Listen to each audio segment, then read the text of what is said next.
Okay, the next part is we are reading from the book of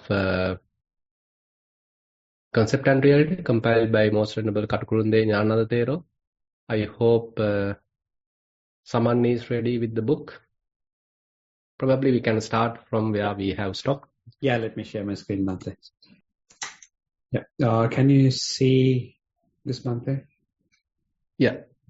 Yeah, so we just stopped. We just stopped at the Pali verse. Do you want me to start from the Pali verse, or do you want me to read one about? I think okay, you can start from the previous paragraph. Yeah, no problem, Bhante. Yeah, will do. When one sees with insight that everything is not self, then one finds no relish in all that is ill. This is the path to purity. Thus, we arrive at the uncompromising position that as a concept, Nibbana is no more real or absolute than other concepts. It merely symbolizes conceptually the transcendental experience in negative terms.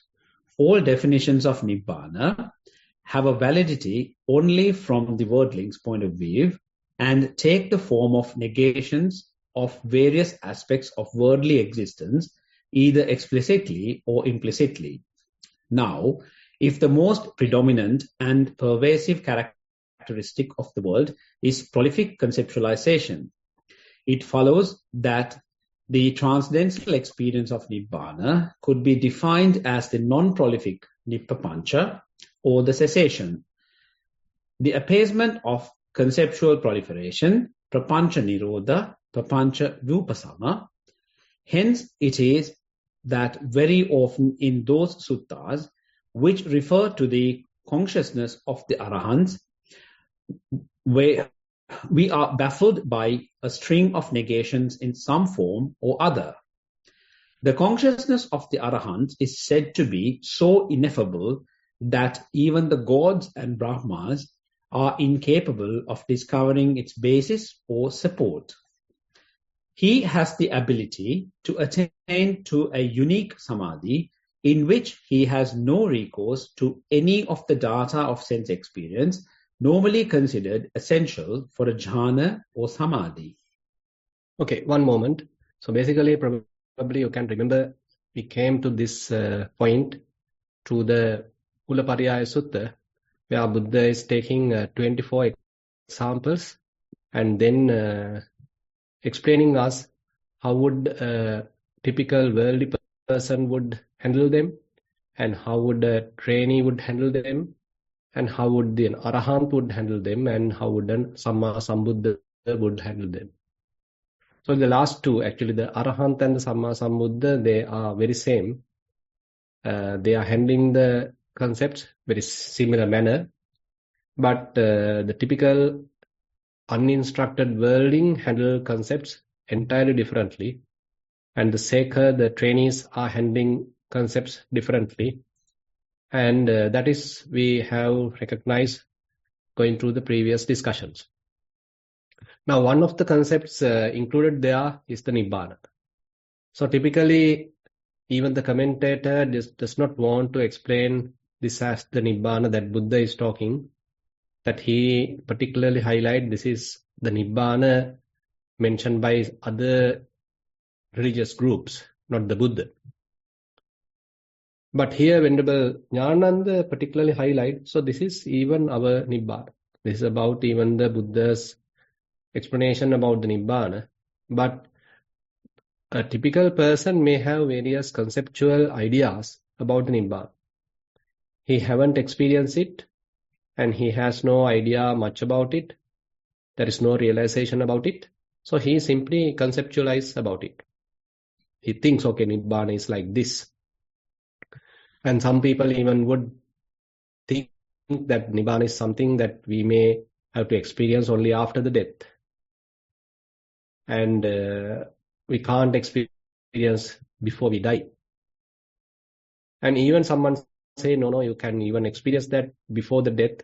So they can imagine about it. They may think, okay, Nibbana is like this. So they can conceptualize, fabricate something about it. So therefore, various different kinds of thought processes, imaginations, conceiving can happen even with respect to Nibbana. Now, there are interesting experiences, by the way, that Buddha in certain suttas explained, which we can say getting closer to Nibbana, but more kind of a realistic experience. Say, for example, in the Attadipa Sutta, in the Kanda Samyutta, where Buddha explains how one abandons the grasping towards all the five aggregates, and as a result of that, the person is experiencing some sort of a cooling effect. And to that extent, he has attained Nibbana in a way. It's called Tadanga Nibbutī. To that extent, he has attained Nibbana. To that extent. The important word there is that extent. Indicating that to some extent, he has certain understanding about the reality. He understood that things are impermanent, all the conditioned phenomena are impermanent, unsatisfactory, non-self. And now he is not expecting any happiness, satisfaction, controllability of any of these conditioned phenomena. So he has fairly given them up and keeping the mind more relaxed. And till the mind has that sort of an understanding, that sort of a vipassana knowledge, his mind is not burning with the mundane phenomena, conditioned phenomena. Instead, its mind is very much like uplifted.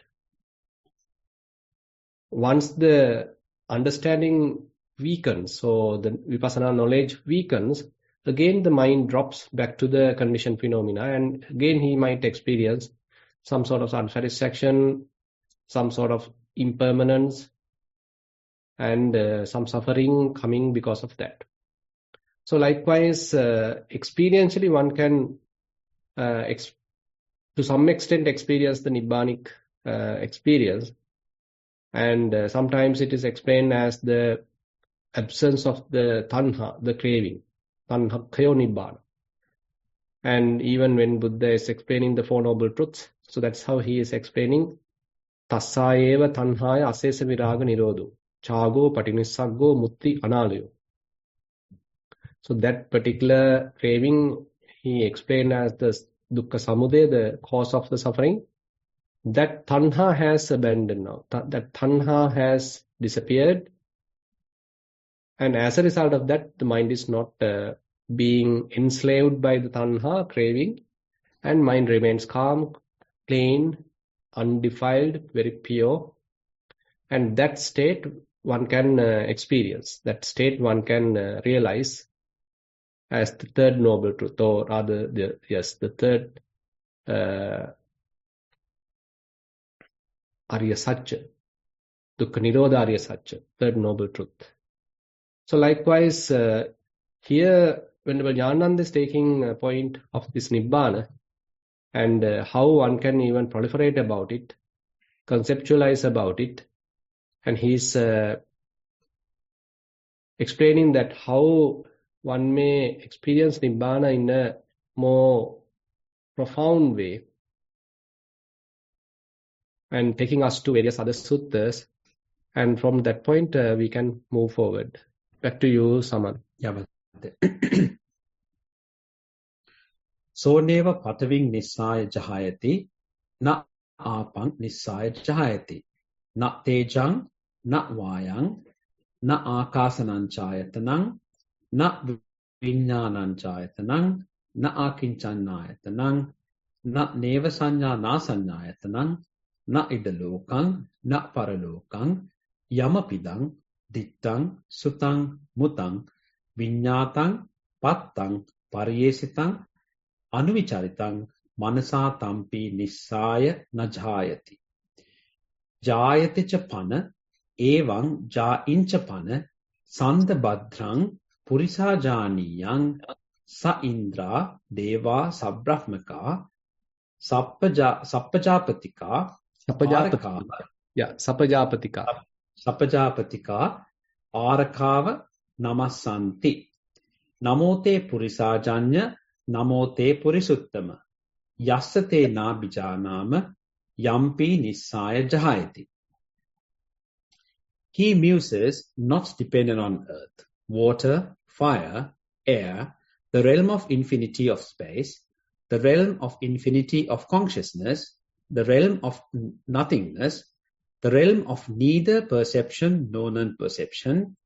He muses not dependent on this world, on the world beyond, on whatever is seen, heard, sensed, cognized, attained, sought after, traversed by the mind, dependent on all that he muses not, and yet he does muse.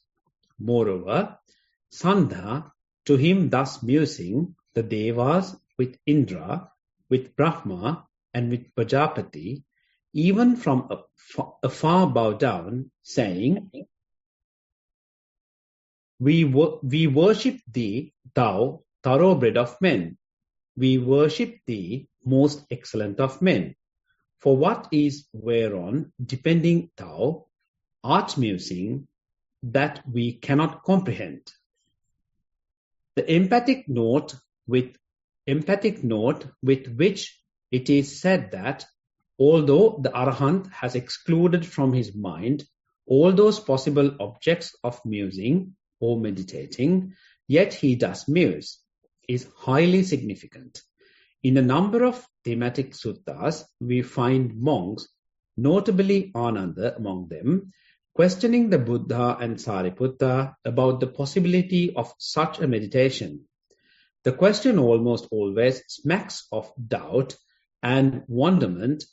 Could there be? It turns such a samadhi in which a monk is neither conscious of earth nor water and is yet conscious.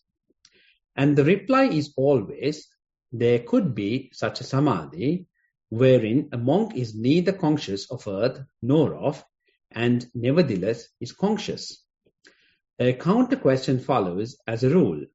In what manner and how, Lord, could there be?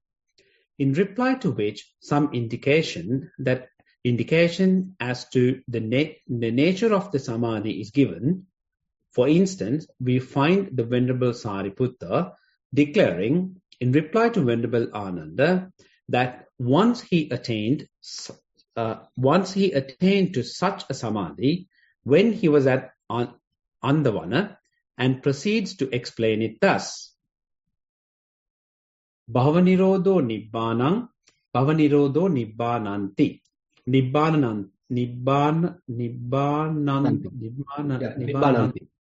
Nibbananti. Kome auso anyava sanya uppajjati. Anyava sanya nirujjati. Seyyapi avso sakalika gissa. Seyyathapi avso sakalika gissa jahayamanassa anyava avichi uppajjati. Achi uppajjati. Anyava achi uppajjati. Anyava achi nirujjati. Evameva kome avso bhavanirodho nibbananti. Anyava sanya uppajjati. Anyava sanya nirujjati. Bhavanirodho nibbanang sanchecha panahang avso tasming samaye ahosinti. Yeah. Becoming is nibbana. No. One perception arose. No, you have left. Yeah. One perception arose in me. Cessation of becoming is nibbana. Another perception faded out in me. Cessation of becoming is nibbana. Just as your reverence, from the fire of splinters, one flame arises and another flame fades out. Even so, in me, one perception arose. Cessation of becoming is nibbana, and another perception faded out in me. Cessation of becoming is nibbana. Yet, at the same time, your reverence, I consciously perceived. The unique feature... Yeah, one moment. Now, basically, probably you can remember the becoming process. So, our minds usually try to become something. And even before that, one starts to grasp something. And when grasping is there, so you basically become something. So for example, you are thinking of a particular situation. Say you have some kind of a beautiful function ahead. Suppose on tomorrow you have certain beautiful function. And today you are thinking about it. And when you are thinking about it, you can imagine about it. And you can conceptualize about it. You can view, you can fabricate about it. And you can live in that. Not physically, but you can mentally, you can become, or you can born to that experience. Probably you can even close your eyes, you can imagine it, you can fantasize it. And we basically like this kind of a mental fabrication. So mentally we can fabricate it.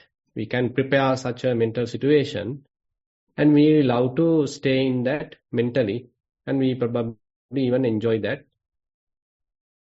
So all these are certain sensual experience. So in this sensual world, we have these kind of sensual experiences, all different kinds of fantastic sensual experiences. Either we like to physically live there, experience there, or we can even pre-live that, or even past live that, or post live that. If it's a beautiful experience, even if it happens, you can pre-live that. Imagine about it, you can mentally live in that. And when you are going through that, there also you are born to it, you are experiencing that, you are fully immersed to that. And once that experience has passed, again you can memorize, you can remember, and again you can relive in that. So likewise, this is the kind of a becoming process that we are going through. So we love to do that. Again and again, we prepare some mental state, and we want to become. Currently, I am not happy. Assume that you are in a little boring state and you feel unhappy, you feel a little frustrated, and therefore you wish some blissful experience, you wish some happy experience. So always there's a kind of a driving force in us, driving us to this becoming process. So this, in a way, has a great relationship with the bhavatanha. Our mind is always compelled to look forward or anticipate a new experience, a blissful or happy experience. So always we are driving in that direction. Now in Vipassana, so one may understand the futile nature of this whole process. Now he is trying to avoid it. He doesn't want to become. Rather, he like to avoid any kind of a grasping.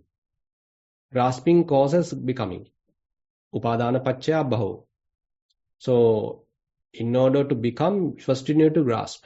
First you need to adhere to something. You need to involve with something. You need to hold on to something, then only you can become something. So, holding, grasping, clinging is a prerequisite for the mind to become something. Now, when one practices Vipassana, so you are trying to avoid any kind of a grasping.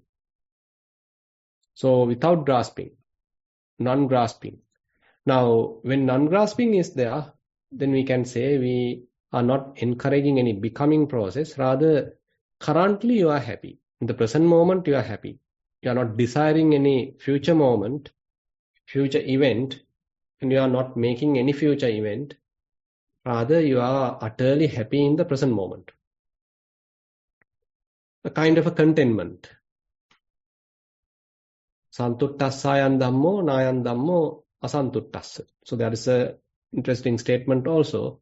So this dhamma is for someone who can be contented and not for the one who can't be contented. So currently you are trying to be contented. Currently you are happy. Currently you are not looking forward for new experience. Rather, you fully in the present moment. Fully accept the present moment. Not wanting to get on to a new moment, or new in the sense new experience. Rather, you abandon the craving and you feeling fulfilled, feeling complete. So this kind of indication is there in the previous passage where Venerable Sariputta is telling Bhava Nirodho Nibbana. So if one is able to abandon all this futuristic becoming process, so then he is experiencing some kind of a satisfaction, some sort of a cooling effect. There is no any frustration in the mind. There is no any restlessness in the mind. Rather, it is a completeness is in the mind.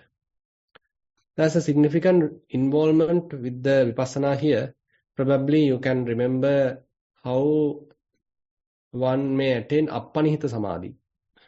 Typically, probably you have heard about animitta, appanihita, sunyata. So second one is appanihita, particularly highlighted where the desireless nature of the attainment.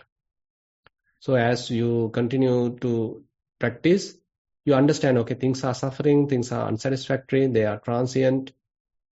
If I have any kind of future experience, that also going to be transient, that also going to be unsatisfactory. What I have experienced is also unsatisfactory. So no point of wishing any future condition experience. So rather you are trying to develop desireless nature in the mind, abandoning any desire. So you are very much feeling confident, feeling contented, and not expecting anything new, and fully feeling satisfied, abandoning all the desires, desireless.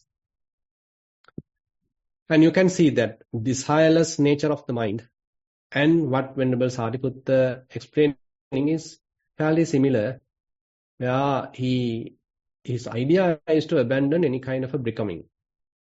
So if we are able to avoid any kind of a becoming, any kind of a grasping, any kind of a desire, so then he attains Nibbana in a way.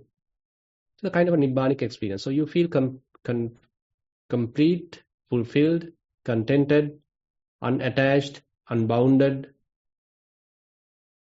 and relaxed. So this sort of an experience.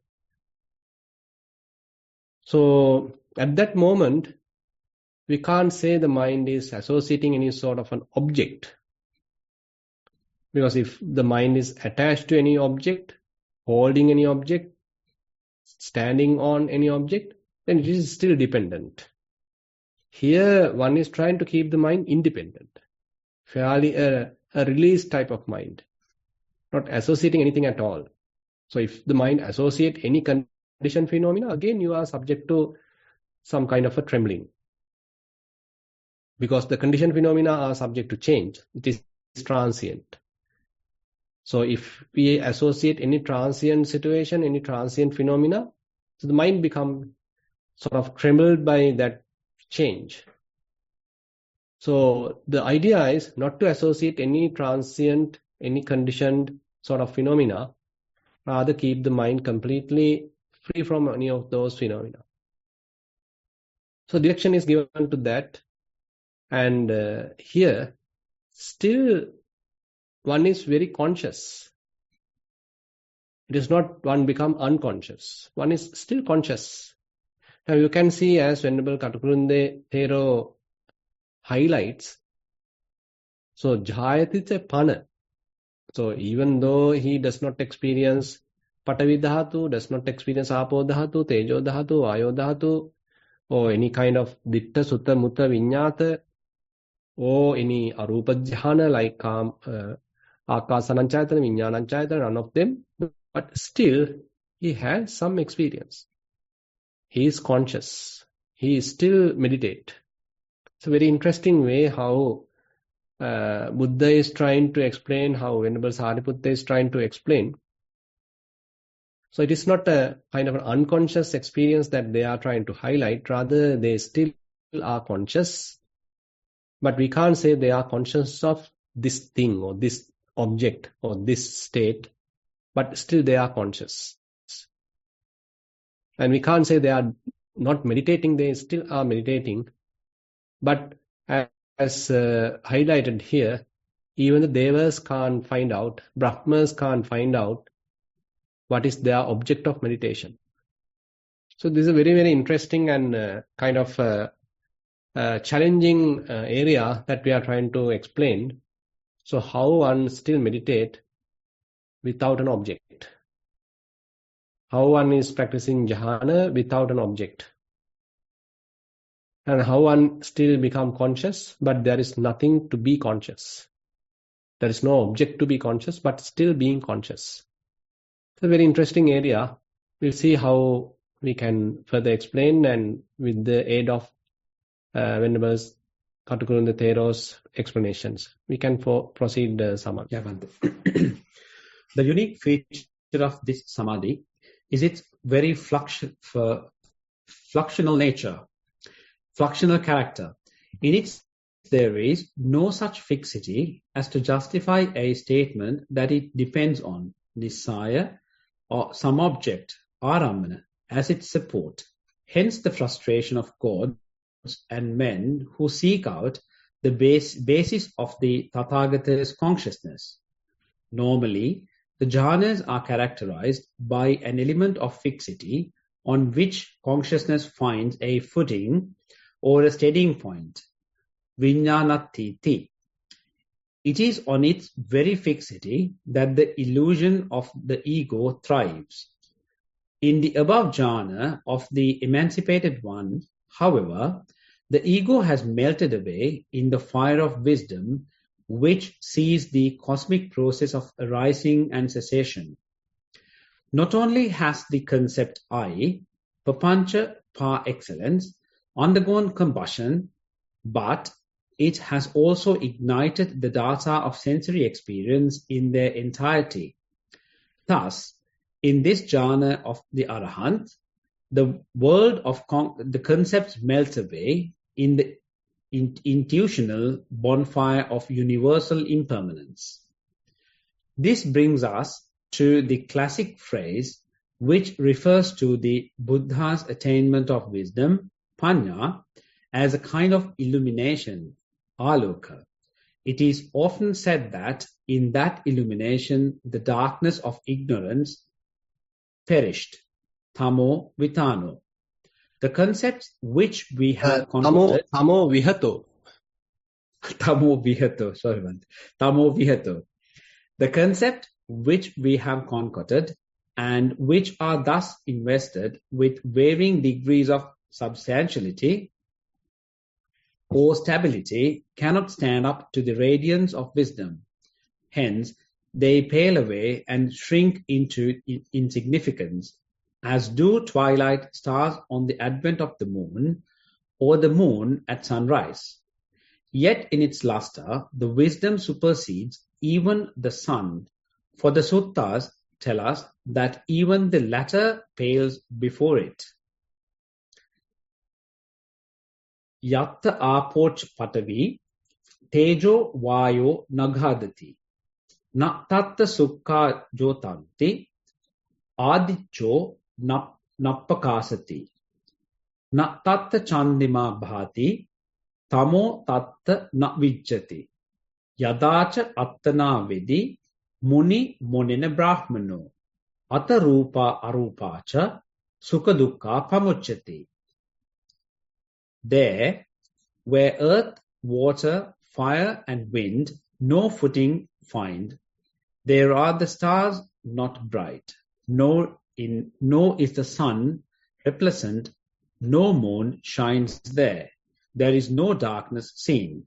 And then when he, the Arahant, has his wisdom seen from well and ill, from form and formless, is he freed.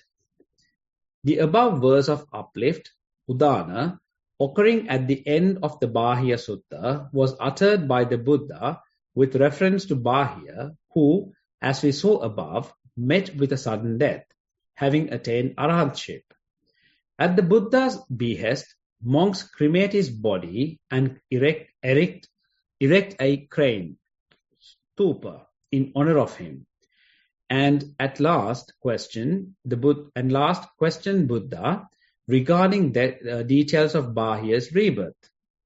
Then he revealed the fact that Bahya, being of mature wisdom, attained the goal with the minimum of instruction in the Dhamma. The verse quoted above, which the Buddha thereupon utters is actually an inspired utterance of admiration at Bahya's unique feat and not a part of Buddha's reply proper. The monks, when they raised that question, were not aware of the fact that Bahya died at an arahat. Hence, the above reply would have proved sufficient for them. These facts seem to have been overlooked by the commentator Dhammapada, who takes the verse to be description of the actual Anupadisesa Nibbana Dhatu, Nibbana with no clinging left, as the destiny of Bahya after his death.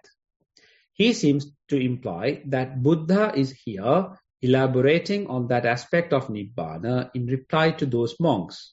Consequently, such terms as water, earth, fire, air, stars, sun, moon, and darkness assume a certain degree of grossness and banality in its interpretation. It is said that water, earth, fire, and air do not find a footing in that Nibbana element, and that neither the planet nor the mighty sun nor the charming moon appear therein to illuminate it. His explanation of the phrase, there is no darkness seen, tamo tatta na vijjati, exposes the inadequacy of his interpretation. He asserts that the phrase serves to forestall a possible doubt that if all these luminary bodies were not there in that Nibbana element, it would be utterly dark like the purgatory. Now, to return to the imagery of the darkness of ignorance and the radiance of wisdom, we may say that it precisely because there is no darkness in the emancipated mind, that the stars, the sun, and the moon do not shine. They have paled away, their luster having been superseded by the intuitional effulgence. Be it noted that the three verbs used in connection with the stars, the sun, and the moon convey the sense that they do not shine there, not that they are physically non-existent in any mysterious realm beyond. Thus, the allusion here, with its touch of imagery, a feature as apt as it is recurrent in such inspired verses, is most probably to that transcendental consciousness of the living Arahant, in which the concepts such as earth, water, fire, and air, stars, sun, moon, darkness of ignorance, realms of form and formless realms, happiness and unhappiness, have lost their substantiality in most than one sense. Lost their substantiality in more than one sense. One sense. Yeah. After what? Yeah. Anyway, we'll take it from here, Saman. Now, when Nyananda Thero is trying to explain, now when this statement, if you can go back to the verse, Saman, that yatta apocha patavi tejo vayo nagadati. So probably you can remember that such explanation was previously also explained, taking from the Kevadda Sutta. So that indicates that at that mind state, so there is no any kind of a mundane kind of a sanya with respect to the earth, with respect to water, with respect to fire. Any of those physical components are not coming to the mind. So they are completely on check. They are completely abandoned. So none of those physical representations, any of those perceptions with respect to any physical objects, so none of them are disturbing the mind. And na tatta sukha jotanti adiccho nappakasati na tatta chandima bhati tamo tatta navijjati. Now there are three objects again further highlighted here, that is the sun, moon, and the stars. Now, they are the physical objects illuminating the physical world. And at this state of the Nibbana, so they are not there, indicates that more splendor is there, more illumination is there because of the wisdom. It is not that we have to take the sun, moon, stars, physical sense, but the indication is here, there is the illumination coming from the wisdom. Wisdom is the greatest kind of a splendor.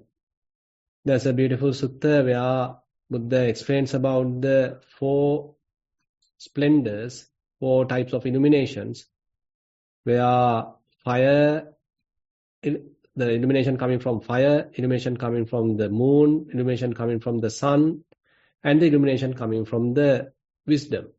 So there he particularly highlights illumination coming from the wisdom is the highest. So here also we need to understand, so this moon, stars or sun are not necessary to illuminate the mind or to any place here, because the Arahant has illumination coming from his wisdom. So his wisdom has abandoned all the perceptions, all the conceptual proliferations or any kind of concepts. And as a result of that, he is not tangled with any kind of name and form. So his consciousness is utterly pure. And any physical signs extracted from any physical objects are not tormenting him, not torturing him, not bothering his mind. And his mind is naturally, we can say, illuminated. So we don't need to say it is illuminated in the sense that he is now glowing or shining as such. Rather, we can say his mind has no ignorance at all. Yadacha attana vedi muni monena brahmano atarupa arupacha sukha dukkha pamunchati. So he has no desire, he has no attachment towards any materialistic or any material jhana or immaterial jhana, and there is no any attachment to suffering or painful or happyful, pleasurable kind of vedana, the feelings as well. So all the desires are abandoned. All the tanha, the craving has abandoned. So as he point out, the commentator has taken them in a gross meaning, telling that at this Nibbanic state, the gross sun, the moon, the stars are not there. Taking it as a place, Nibbana as a place where the sun, moon and the stars are not there. To avoid that darkness, then he says, okay, there is some sort of a illumination as well. But we need to understand, as Venerable Jnananda points out, so it's the mind space that we are talking. So the mind has fully illuminated by the wisdom, abandoning all sorts of ignorance, and there is no any dualistic kind of conceptual objects needed in the mind, appearing in the mind, tangled in the mind. Rather, mind has completely freed. Okay, with that I will conclude today's discussion on this topic. Now I like to open the session for discussion. That if you have any question, we can proceed with. Yeah, Bhante. We've received 4 questions today, and we'll seek your permission to read out those questions, Bhante. The first question out of the 4. Dear Bhante, along with the mindfulness practice and the participation in this wonderful session, I was inquisitive on the 4 noble truths and how we can relate them to our practice. Recently, I have heard that the first noble truth, suffering, is so profound that that if one realizes suffering substantially enough, it will automatically fulfill most of the other noble truths, and one will step in to the path. Can you please explain if this understanding is correct and all of our practice is directed towards the understanding the suffering, so letting go of tanha will happen anyway eventually? with metta. That's the end of the first question, Bhante. Yeah, very correct. So basically, now I like to pay your attention to the Dhammacakkappavattana Sutta, where Buddha explains these four noble truths. And there he highlights, with respect to the first noble truth, the Dukkha Arya Satya, he particularly emphasizes Dukkhang Arya Satyang Parinyaya. You have to fully comprehend, fully understand the Dukkha Arya Satya. And with respect to the second noble truth, the Dukkha Samudaya, he says, you have to abandon the second noble truth, the cause of suffering, the tanha has to be abandoned. Dukkha Samudayang Arya Satyang Pahatabba. It has to be abandoned. The craving has to be abandoned. And with respect to the third noble truth, he says, Dukkha Nirodhang Arya Satyang Satchikatabba. You have to realize it. And the last noble truth, the noble eightfold path, the path leading to the cessation of suffering, so that has to be fully developed. Dukkha Nirodha Gamini Patipada Arya Satyam Bhavetappa. You have to develop it. Now the interesting thing is, when you are trying to understand the first noble truth, you are thoroughly investigating the five aggregates. So five clinging aggregates is the first noble truth in a way. In concise, we can say Panchupadana Khanda Dukkha. So the five clinging aggregates are the suffering, and the suffering is a synonym for five clinging aggregates. So either you are practicing Kayanupassana, Vedananupassana, Chittanupassana, Dhammanupassana, you are handling these five aggregates, investigating these five aggregates, trying to analyze, understand their true nature. So that means we are working on the first noble truth. But the interesting situation here is, as a result of our investigation, there is a fair amount of wisdom arising. So that wisdom is helpful to abandon any kind of a craving. So our minds are attached because we have certain ignorance with respect to these aggregates. But now, as we are continuing our investigation, as a result of that investigation, instead of ignorance, now the wisdom is arising. So that wisdom has the capacity to abandon any kind of ignorance, ultimately helping the mind to release any kind of an attachment, any kind of a grasping. Now, once the grasping is abandoned, now mind feels quiet, calm, released, reduction of craving, reduction of grasping. So that means we are getting closer to the Nibbana, the third noble truth. That whole practice is actually the practicing of Noble Eightfold Path. So therefore, when we are working on the first noble truth, it automatically helps us to abandon the craving, automatically help us to getting closer to the Nibbana and to realize Nibbana, and we are practicing the Noble Eightfold Path. So therefore, it's a kind of a combined effect that we are working on.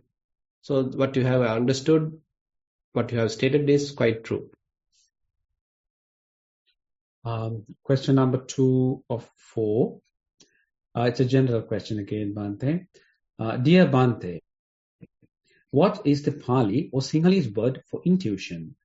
Many decisions we make in the Dhamma path are based on intuition rather than factual logic or rational thinking. So just wondering the interpretation about it with merits, with metta. That's the end of the question. The intuition, we can say from our gut feeling, or from our Sinhala, we can say ඉවෙන් වගේ දැනෙනවා, නිකන් සහජයෙන් දැනෙනවා, ඉවෙන් දැනෙනවා. ඒක නිකන් අපි අර මේ පොතෙන් බලලා නෙමෙයි, ගා කල්පනා කරලා ගන්න තීරණයක් නෙමෙයි.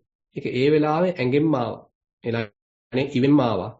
සහජයෙන්ම ආව අවබෝධයක්. සහජයෙන්ම කියන වගේ අදහසක් ගන්න පුළුවන්. Question number 3 or 4.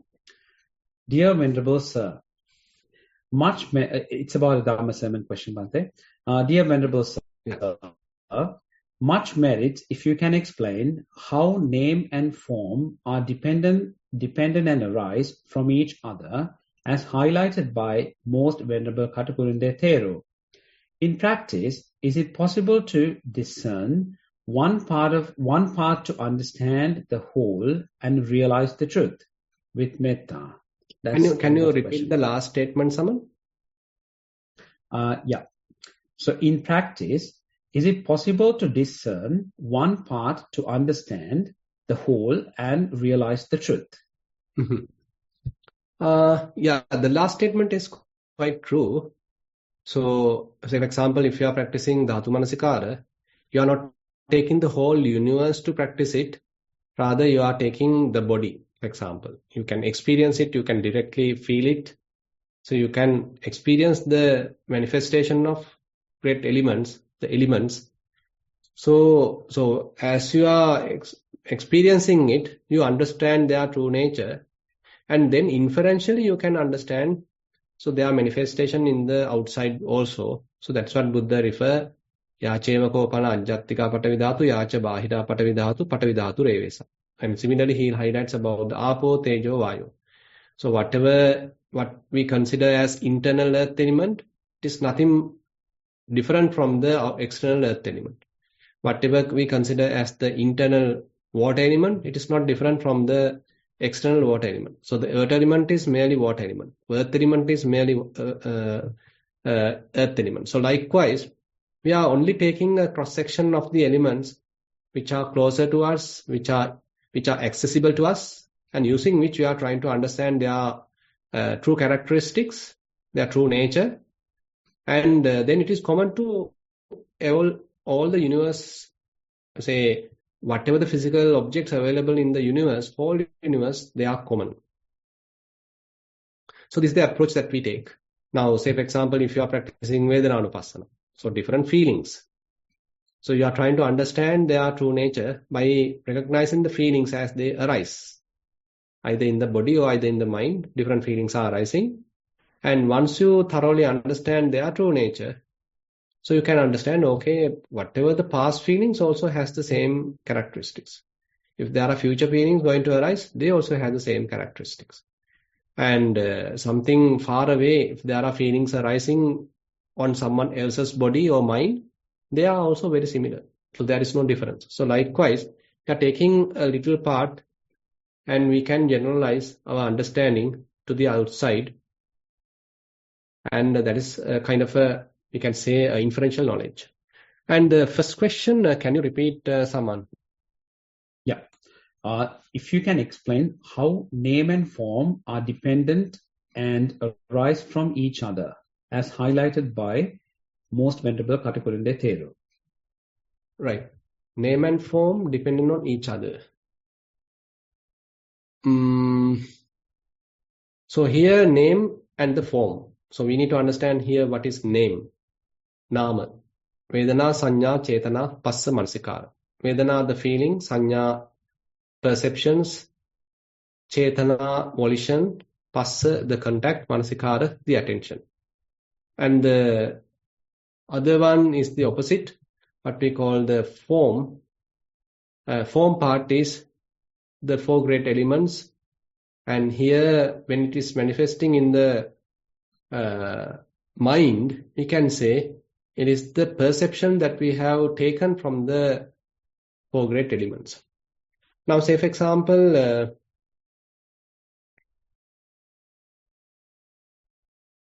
we can say you are going through some sort of a physical experience. Say you have taken a flower, and it's a beautiful flower, and you are touching its petals, you are smelling it, and you are appreciating it, you are looking at it, and it's so beautiful, it is so fragrant. Suppose that you have experienced that. But later in your mind, there is a certain type of mental image, mental experience, which probably you can have. Now the flower is not on your hand, you kept it away, and now maybe on the other day, you still can remember the flower. You still can remember its shape. You still even have a certain perception about its fragrance. And if you have touched it, you still can feel its soft sensation. So there is a little perception you have with respect to that flower.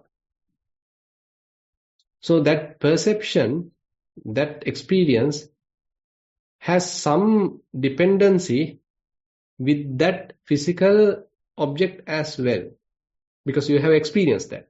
At that time, you have physically experienced that.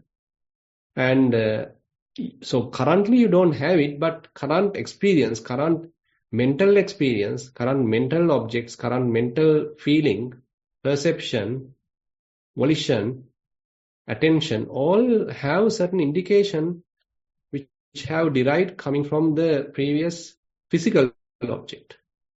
And all our experience, all our feelings, perceptions are very much like around that, say, sign that we have taken from the physical flower. So here, when the name and form is operating, so it is having this sign part, the form part. That form is not the physical form here, but it is the sign taken, extracted from that physical object. So therefore we can say, so it has some relationship to the physical object as well. That physicality also there. But currently what we are experiencing is some mental experience. So in that sense, we can say all are actually represented in the consciousness. So consciousness is very much like the background. So now probably I like to take your attention to the Majjhe Sutta. In the Majjhe Sutta, when the explanation is given, name is on one side, form is on the other side. What is in between is that is the consciousness. But interesting thing is, when our mind has certain desires, when our mind has craving, so this craving basically covers the function of the consciousness, because there is a craving towards the form or towards the name, and as a result of that, they are very much like combined, forgetting about the function of the consciousness. So therefore, they are very much like interrelated, we can say.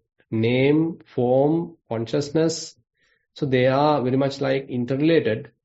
So in between name and form, there is a relationship. And in between name and form and consciousness, there is a relationship. And similarly, when we are talking about name and form, then there is a function of the consciousness which is not evident to us, because the craving is quickly binding our mind between the name and the form. So a little tricky actually to explain it.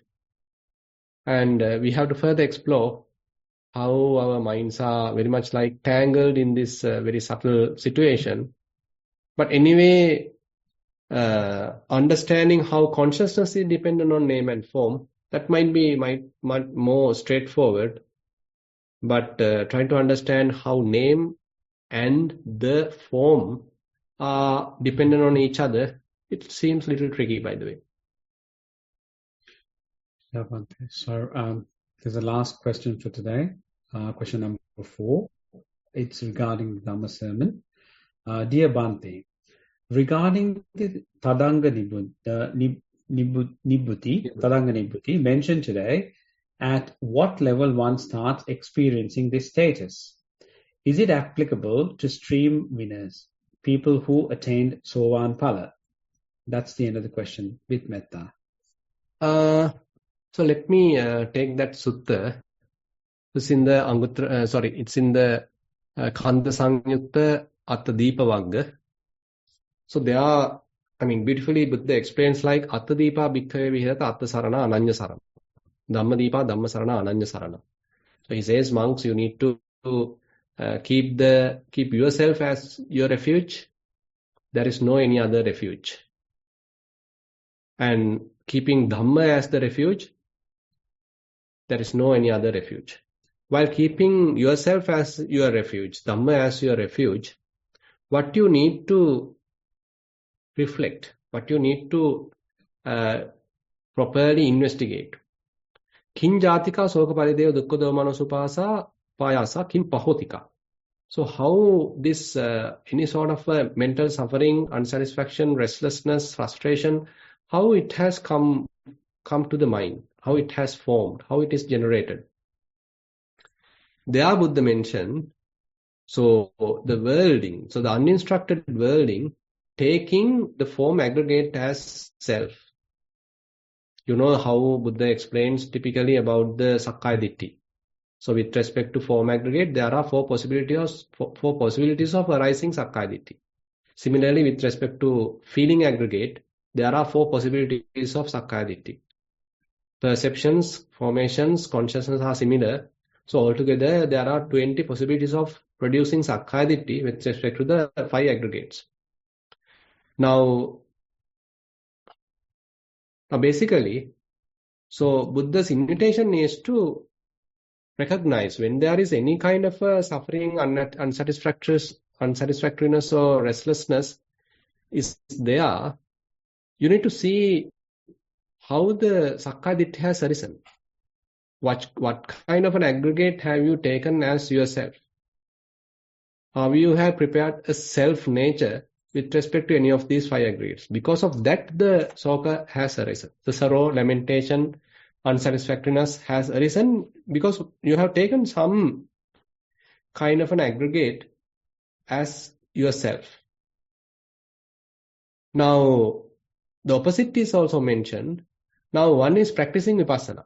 He is taking rupa as anicca, impermanence, dukkha, suffering, non-self as the anatta. So when he knew that, and all the different kinds of form, he know sabbang rupang, aniccan dukkhang viparinama dhammanti. So he know all the different kinds of forms are impermanent, suffering, and they are changing. Evametang athabhutan sammappaññāya passato ye sokaparideva dukkha domanasupāyasa te pahiyanti. Now, as a result of that, all the suffering, all the lamentation, sorrow, worries, all are slowly abandoned. Tesam pahanāna paritassati. As a result of that, there is no agitation. Aparitassan sukhang vihirati. So now you are living happily. Sukha viharam bhikkhu tadanga nibbūtoti uchati. So when you are living happily like that, it is called you are quenched to that extent. You have become cooled to that extent. Now we can see there is a strong relationship here with respect to Sakkaya Ditthi. So whenever Sakkaya Ditthi is there, whenever the sense of I is there is some sort of a worry, some sort of a restlessness, unsatisfactoriness. But when you see things as they truly are, seeing they are impermanent, transient, suffering, changing, etc., you are not taking any of these as yourself. You are not taking any of these as some sort of a self-view. So in that sense, we can say Sakkaya Ditthi has fairly abandoned, but just mere theoretical understanding is not what mentioned here, but thoroughly you have to understand it, thoroughly you have to experience the kind of a nibbutī, the cooling effect. So we can't say at what level we can consider that you have attained the Sotapanna, but the path you have attained in a way. You know, the attainment of Sotapanna path and then the phala are quite different things. You may know the path, you are practicing on the path. Once you have come to the completion, then you can say, okay, I have attained the fruit, I have attained the phala. So therefore here very much like the teaching is there to accomplish it, teaching is there to achieve it. And as you are continuing that path, at one level, probably you can achieve it, you have achieved it. At one level, you fully attained it. So therefore, in this sutta, we can say Tadanga Nibbutī is the entry point. And as you are continuously practicing it again and again, you fully comprehend it or fully achieve it and completely abandon in the Sakkaya Ditthi. at once, if you simply say, okay, now I am arising some sort of a sense of I, the self view, say you understood the reality and then you slowly abandon it. So that one instance of that might not be enough to say that you are now a Sotapanna. But again and again, once you are doing it, it may completely abandon so that it may not arise again totally.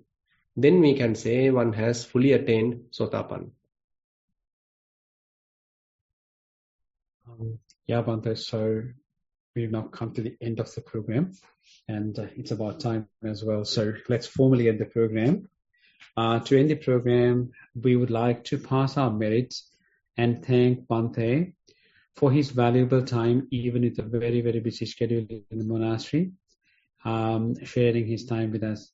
And also to all the supporters of this program, and both seen as well as unseen, and all the participants for joining with us today to practice and share their questions. Sadhu, sadhu, sadhu. Sadhu, sadhu.